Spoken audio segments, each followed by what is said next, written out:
Assalamualaikum warahmatullahi wabarakatuh.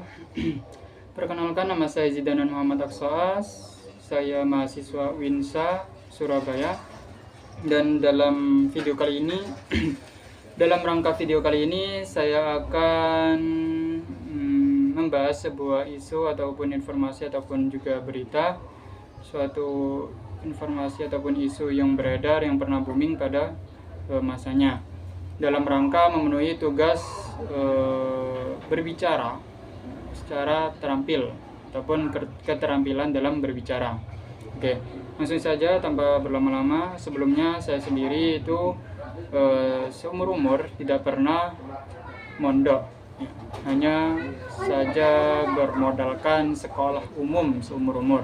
Jadi saya tentunya tidak akan memihak pada kubu kanan maupun kubu kiri.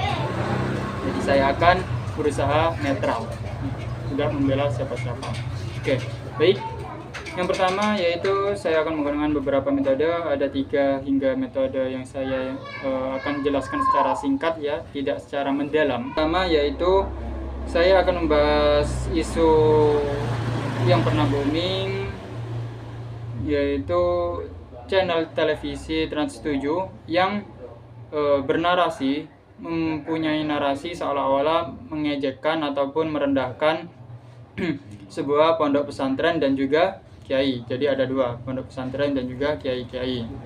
Oke, yang dimana dari judulnya sendiri yaitu sudah dapat kita bedah ataupun analisis menggunakan metode kebahasaan ataupun metode analisis melalui kebahasaan dan juga intonasi nada bicara.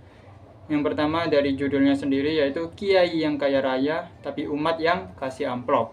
Lalu yang kedua ada dapat kita ambil melalui metode analisis yaitu pernyataan tentang dan yang ngesot itulah ternyata yang ngasih amplop. Yang dimaksud yang ngesot ini pesantren ataupun santri ataupun santriwati yang ngesot ataupun menundukkan kepala dan juga badan pada kiai. Lalu yang ketiga ada juga pernyataan apa kiai kaya raya karena pemberian amplop. Lalu yang keempat, padahal kalau kaya raya mah umatnya yang dikasih duit, ya gak sih?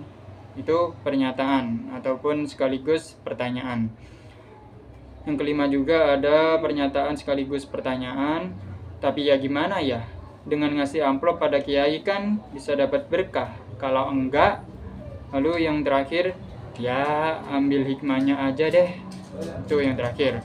Yang dimana dalam metode analisis kebahasaan ataupun dari segi intonasinya tersebut, itu kita dapat menyimpulkan bahwa berhubung yang menarasikan informasi tersebut itu seorang perempuan yang pastinya berbeda dengan laki-laki, yang dimana cara beliau menarasikan sebuah informasi itu seolah-olah kita sebut dengan sebuah istilah yang umum di kalangan masyarakat, yaitu dengan istilah julid ataupun seperti halnya lagi gibah, yang dimana tentunya ini memancing emosional para audiens ataupun para pendengar sekaligus penonton ya. Dan ini tentunya tidak baik ya, apalagi dengan konsep ataupun dalam konteks memberitakan sebuah informasi ya ataupun peristiwa yang bisa dibilang cukup berlebihan dengan menggunakan bahasa-bahasa satir ataupun juga intonasi nada yang berlebihan. Sebenarnya tidak apa-apa menggunakan suatu ciri bahasa satir, namun bisa diperhalus lagi.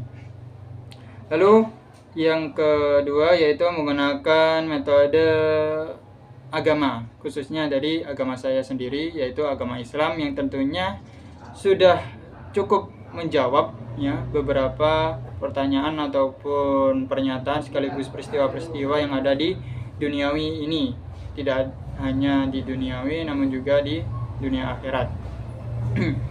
Yang nantinya saya tidak akan menjelaskan secara gamblang ya, nanti akan saya tampilkan ya di sini ataupun di sisi kanan ataupun kiri, yaitu sebuah screenshot yang sudah saya catat melalui media sosial saya, yaitu di HP. Itu ada satu ayat Al-Quran dari surat Al-Ma'idah yang cukup membahas soal ini. Ada juga 3 hadis Rasulullah, dan ada tingkatannya sendiri. Yang pertama itu hadis dhaif ataupun lemah tingkatannya, ada juga yang hadis hasan ataupun sedang. Yang ketiga ada juga hadis yang sahih, yang terpercaya. Kita bahas dari segi faktanya ataupun beberapa riset yang saya dapatkan, yaitu terkait memberi uang sembari menunduk-nunduk dan jongkok. Itu sebenarnya tidak banyak ataupun tidak semua pondok pesantren ya itu melakukan peristiwa tersebut ataupun kejadian tersebut. Tidak semuanya, dan hanya kebetulan saja itu dari informasi Trans 7 itu mengusung isu yang kebetulan pondoknya itu melakukan kegiatan seperti ini. Dan tentunya ini tidak ada unsur wajibnya. Terus juga beberapa pondok juga itu tidak menerapkan bahwa apalagi memberikan uang ya. Itu terkadang yang memberikan uang itu justru beberapa pondok yang saya tahu, bukan hanya pondok sebenarnya, di beberapa kota yang dikenal Islami seperti desa saya sendiri itu di Tulungagung, ataupun ada juga di Jombang yang terkenal Jombang Beriman itu sendiri, bahwa lebih banyak kiai-kiai yang memberikan amplop ke santrinya atau pesantrennya ketimbang pesantrennya sendiri yang ngasih uang kepada kiainya. Itu kan cukup tidaklah umum, atau bisa dibilang di kalangan orang awam ataupun orang umum itu bisa dibilang aneh. Lalu yang terakhir yaitu menggunakan metode penyederhanaan ya, yaitu menggunakan metode analogi, yaitu seperti halnya saya mencontohkan ataupun menganalogikan terkait dengan jawaban-jawaban ataupun tanggapan para pesantren atau pesantren itu biasanya dapat kita analogikan seperti kita waktu kecil itu, kalau beranggapan bahwasanya dulu kita pernah beranggapan enak ya kalau udah kerja apa-apa bisa beli dan juga bebas karena pakai uang sendiri dan punya uang sendiri. Namun faktanya berbalik. Ataupun juga bisa kita menggunakan analogi seperti halnya kita apabila mempunyai rasa kesedihan yang sangat mendalam, namun orang lain itu menyepelekannya dan tidak bisa mengerti. Itu seakan-akan kita berkeinginan bahwasanya apa yang menimpa kita itu harus ditimpakan juga, harus dirasakan juga pada orang yang menyepelekan tersebut, karena terlalu menyepelekan peristiwa kita yang alami itu, kesedihan yang mendalam kita alami seperti itu.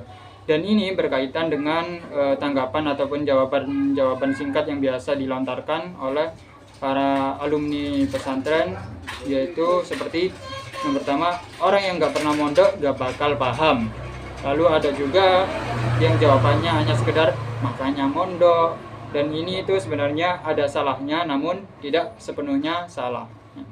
Karena apa? Kalau kita menyederhanakannya itu akan ketemu seperti tadi, seperti halnya kita mengalami suatu peristiwa yang cukup mendalam kesedihannya itu, kalau orang menyepelekannya ataupun menilainya langsung secara berlebihan, itu seperti halnya kita ingin mencoba memberitahu kalau kamu itu harus nyoba dulu atau pernah kejadian dulu baru boleh ngomong seperti itu, seperti pantas apa yang telah dilontarkan netizen yang telah beredar di sosial media. Mungkin itu saja dari saya, kurang lebihnya mohon maaf yang sebesar-besarnya. Assalamualaikum warahmatullahi wabarakatuh. Selamat menunaikan ibadah puasa.